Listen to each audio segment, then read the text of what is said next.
વિદ્યાનગરમાં દુષ્કર્મની પીડિતાએ police સામે કેટલા ગંભીર આક્ષેપ લગાવ્યા છે। પોલીસે અભદ્ર વર્તન કર્યાના પીડિતાએ આક્ષેપ લગાવ્યા।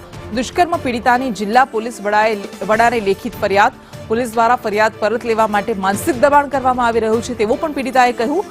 મહિલા કોન્સ્ટેબલની ગેરહાજરીમાં અભદ્ર સવાલો કરવામાં આવ્યા।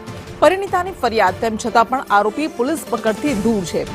કેફી પીણું પીવડાવીને બેભાન કરીને તેને દુષ્કર્મ આચર્યું હતું તેના પર વિડીયો ફોટો બનાવીને પરિણીતાને બ્લેકમેલ કરવામાં આવતી હતી અને જ્યારે પીડિતા ફરિયાદ માટે પોલીસ સ્ટેશન ગઈ ત્યારે પોલીસ દ્વારા પણ મહિલા કોન્સ્ટેબલની ગેરહાજરીમાં અભદ્ર સવાલો કરવામાં આવ્યા અને આ જ મામલે જિલ્લા પોલીસ વડાને પણ પીડિતાએ ફરિયાદ કરી છે।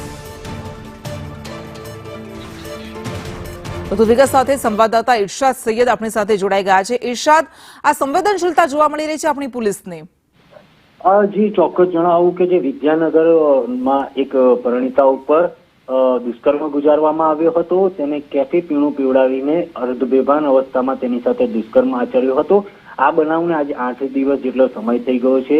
હજુ સુધી આરોપી પોલીસ પકડી શકી નથી। તેમજ જે પોલીસ છે તે પરિણીતા સાથે દુર્વ્યવહાર અને તોછડું વર્તન કર્યો હોવાનું પણ આક્ષેપ લગાવવામાં આવ્યા છે। પરિણીતાએ આ અંગે જિલ્લા પોલીસ વડાને લેખિતમાં ફરિયાદ કરી છે અને એક પીએસઆઈ અને 2 પોલીસ કર્મીઓએ તેની સાથે તોછડું વર્તન કર્યા હોવાની પણ ફરિયાદ કરી છે। હજુ સુધી આ મામલે કોઈ પણ પ્રકારના પગલાં ભરવામાં આવ્યા નથી। તેમજ આ જે દુષ્કર્મનો આરોપી છે તે પણ હાલ ફરાર છે, જેને પોલીસ હજુ સુધી પકડી શકી નથી। જી બિલકુલ, આભાર આપનો।